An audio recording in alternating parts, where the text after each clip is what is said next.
23andMe exposed. Why you should delete your DNA data now. Imagine a company that has access to your most personal and sensitive information, your DNA. Now, imagine that company going bankrupt and selling your genetic data to the highest bidder. This is exactly what happened with 23andMe, a popular genetic testing company. But here's the shocking part. Even though 23andMe is out of bankruptcy, you should still consider deleting your DNA data from their database. In fact, nearly 2 million people have already taken this step, and several state attorneys general are recommending that others do the same. But why is this necessary? And what does it mean for your privacy? Let's dive into the details. 23andMe's bankruptcy was a wake-up call for many people, highlighting the lax privacy protections in the U.S. The company's genetic data, which includes information from over 10 million customers, was sold to a nonprofit organization called TTAM Research Institute for $305 million. This nonprofit is run by Anne Wojcicki, the same person who co-founded and ran 23andMe. While Wojcicki claims that the new company will operate with the same employees and privacy protocols as before, this is precisely the problem. The old 23andMe was notorious for its questionable privacy practices, and there's no reason to believe that the new company will be any different. In fact, the company's email to customers stated that no action is required for them to take ownership of the DNA data, which is a clear indication that they are not prioritizing user consent. But here's where it gets controversial. The new 23andMe is not asking for permission to acquire existing customers' genetic information. This is a fundamental step that any company handling sensitive data should take, and the fact that 23andMe is not doing so raises serious concerns. And this is the part most people miss. The company's bankruptcy agreement and privacy statement do not prevent TTAM from selling or transferring DNA data to another organization in the future. This means that your genetic information could be sold to the highest bidder again without your knowledge or consent. Furthermore, 23andMe's track record on data security is not reassuring. In 2023, the company suffered a data breach that impacted 7 million customers. And there's no guarantee that the new company will be able to keep your data safe. So, what can you do to protect your genetic information? For starters, you can delete your DNA data from 23andMe's database, even if you've forgotten your login information. You can also tell your family members to do the same, as their genetic information may be linked to yours. But why is this so important? The answer lies in the fact that genetic data is uniquely sensitive and personal. Your genes can't be changed, and they can be used to discriminate against you or your relatives. They also reveal information about your future generations, who may not have given their permission for their data to be shared. As Neil M. Richards, a Washington University professor, pointed out, 23andMe holds the most sensitive collections of data about identified people ever sought to be discharged in bankruptcy. This alone should make most people uncomfortable. So, what are the alternatives? If you're interested in contributing to genetic research, you can consider programs like All of Us, run by the National Institutes of Health. This program is trying to build a diverse database of over 1 million people to learn about why some get sick or stay healthy. Unlike 23andMe, All of Us uses robust technical and legal measures to protect user data, including de-identifying genetic information and obtaining certificates of confidentiality from the U.S. government.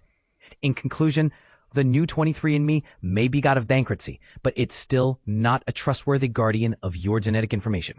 With its questionable privacy practices, lack of transparency, and history of data breaches, it's clear that this company is not prioritizing user consent or security. So, take control of your genetic data and delete it from 23andMe's database. Your privacy is worth it. And this is the question we should all be asking. What does the future hold for genetic data privacy, and how can we ensure that our most sensitive information is protected? 23andMe bankruptcy sale explained what it means for your DNA data.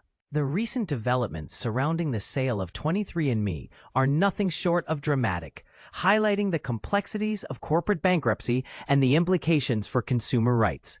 In our earlier discussion about the Chapter 11 proceedings involving 23andMe, we detailed the bankruptcy court's sale order issued on June 27th, which sanctioned the sale of nearly all the company's assets.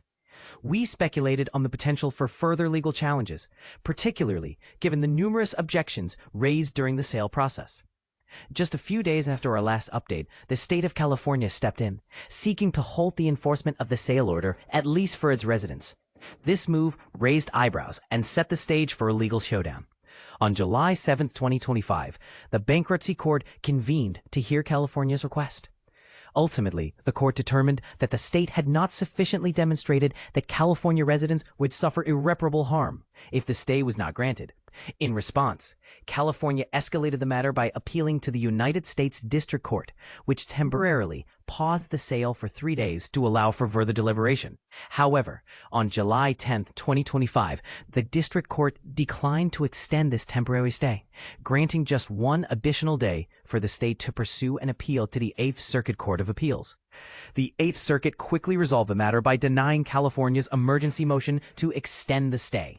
This decision, coupled with the expiration of the temporary stay from the district court, cleared the path for the sale to proceed without any further legal obstacles. Consequently, 23andMe successfully completed the sale, with the TTAM Research Institute established by Anne Wojcicki, one of the company's co-founders and former CEO, emerging as the new owner of the majority of 23andMe's assets. While the bankruptcy sale process has reached its conclusion, the broader implications of the 23andMe case are far from over. As we noted in our previous article, the bipartisan Don't Sell My DNA Act, introduced in May by Senators Chuck Grassley, Iowa, Tom Cornyn, R. Texas, and Amy Klobuchar, D. Min, is still pending. This legislation has now been accompanied by a House counterpart, H.R. 4492, 119th Congress, introduced on July 17, 2025. By Representatives Ben Cline, D. Virginia, and Zoe Lofgren, California. The proposed law aims to revise the bankruptcy code to redefine personally identifiable information to encompass genetic data, mandating that written notice and explicit consumer consent be prerequisites for any sale during bankruptcy proceedings. This situation raises critical questions about the intersection of consumer rights and corporate practices. Are we doing enough to protect individuals' genetic information in the face of corporate bankruptcy? What implications does this have for the future of genetic data privacy? We invite you to share your thoughts and engage in this important conversation. Anne Wojcicki's DNA analysis reboot. From Silicon Valley fame to bankruptcy and redemption. Could Anne Wojcicki's return to 23andMe signal a new era of trust and transparency in genetic data analysis? The comeback of this Silicon Valley icon, who once led 23andMe to the brink of bankruptcy, is a fascinating turn of events. Wojcicki, the co-founder of 23andMe, has recently reacquired the company for $305 million, transforming it into a non-profit organization called the TTAM Research Institute. Her goal, as she stated on X, is to use the company's research to improve public health and empower individuals with knowledge about their genomes. Wojcicki's journey with 23andMe began in 2007, when the company launched at high-profile events like celebrity spit parties, where guests provided saliva samples for DNA testing. The idea was revolutionary, to democratize genetic information and spark a medical and health revolution. The company quickly gained traction, with stories of people discovering long-lost relatives through shared DNA generating buzz. However, the path was not without controversy. The FDA issued a warning letter in 2013, forcing 23andMe to halt its genetic testing marketing, though the company later received approval for certain tests. Despite its initial success, 23andMe faced numerous challenges. The company's valuation soared to $6 billion after its 2021 SPAC IPO, but questions about its business model persisted. How could 23andMe sustain revenue beyond the initial test? In 2023, a significant data breach affected over 155,000 customers in the UK, leading to a £2.31 million fine from the UK's information regulator. These setbacks, coupled with a board resignation and a Chapter 11 bankruptcy filing in 2025, marked the end of Wojcicki's tenure as CEO. Now, as she reclaims control, Wojcicki faces the daunting task of rebuilding trust. Approximately 15% of 23andMe's customers requested their data be deleted, highlighting the need for robust data security measures. By operating as a nonprofit, Wojcicki aims to emphasize the company's commitment to public good. But is this a genuine shift towards altruism or a strategic move to salvage her personal brand?